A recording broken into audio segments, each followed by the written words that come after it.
I lamented yesterday the manipulation of our economy. How, despite the crisis unfolding around us, that there really wasn't that much pain being felt, at least, uh, at least not like you would expect. But that really isn't true. I was focused more, on the stock market and asset prices, and people who have money losing that money. People who, in my view, made very irresponsible investments, taking a haircut and suffering the consequences of their poor decision making. And that certainly has not happened thanks to the Fed. However, that's not to say that a vast number of Americans, millions and millions and millions of them, have not experienced a lot of pain. And we see that in the weekly jobless claims, which still are well over a million. It's 1.3 million and change or so. I mean, it used to be that we looked at jobless claims that were in the 100,000 a week range. And yet here we are with, for months now having jobless claims over a million a week. And, people just think that things are going just fine. We're getting back on track.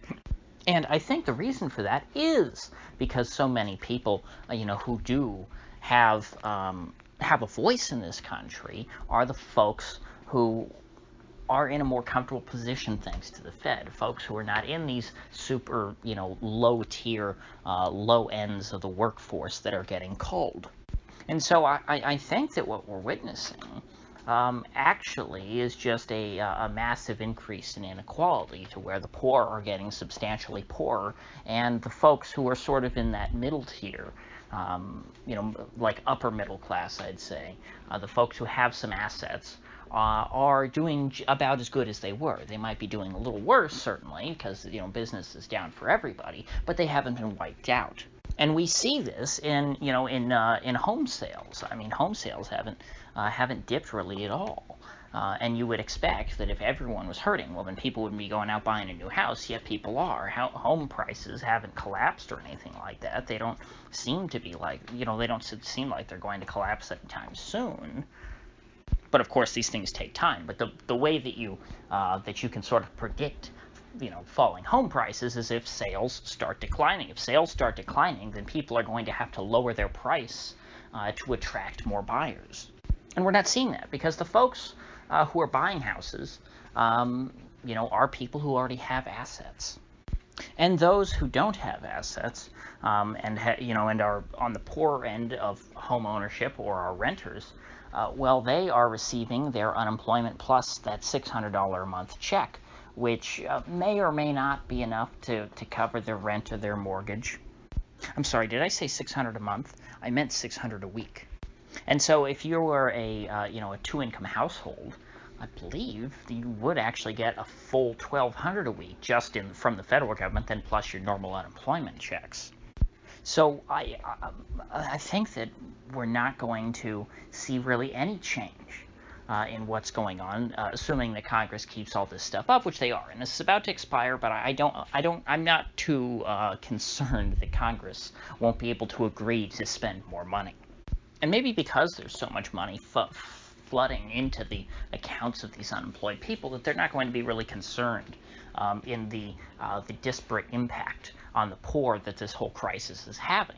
Maybe they won't feel it because the government is essentially buying them off. They won't notice that the Fed is just completely, rigging the stock market in favor of otherwise rich, they really are rich people. The people who own most of all the stocks are incredibly rich. Poor people, middle-class people own a very small fraction of the overall market. And so perhaps all of the PPP loans keeping people on payroll, this expanded unemployment benefit, and then of course the unemployment benefit for gig workers, which is something that was never before seen. Maybe all of this combined is buying the silence of ordinary Americans.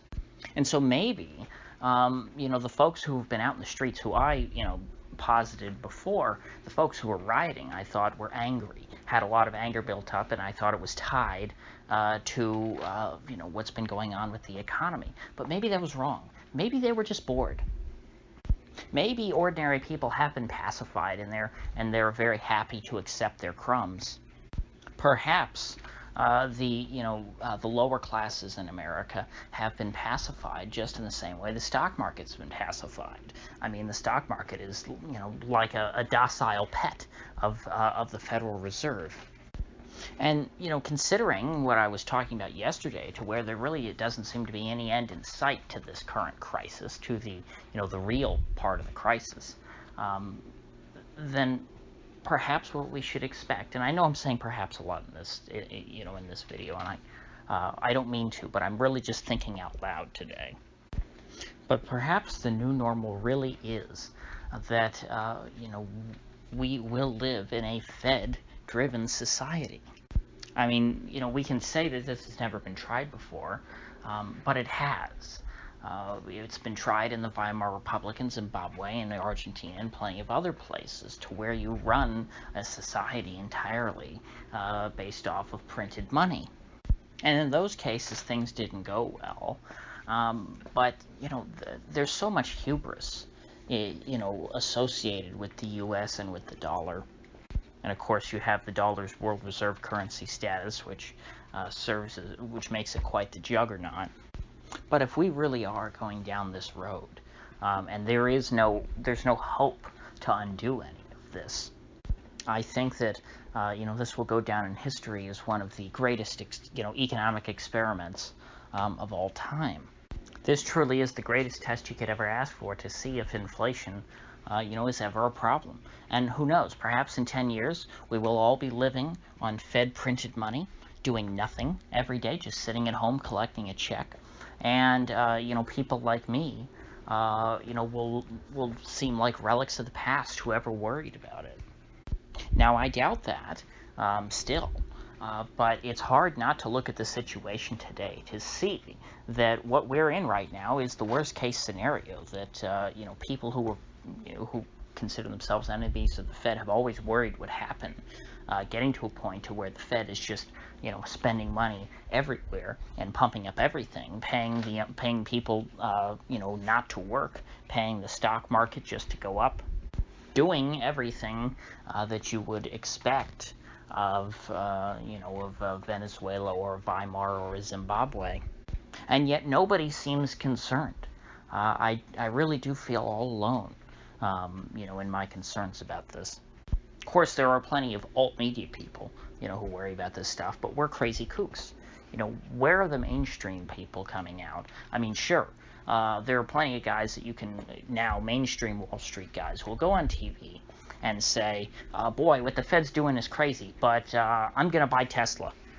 And then they say, well, if it's so crazy, what are you doing? And he said, I don't know, but it goes up. So I'm just going to ride the train as far as it has to go until we reach the end of the line.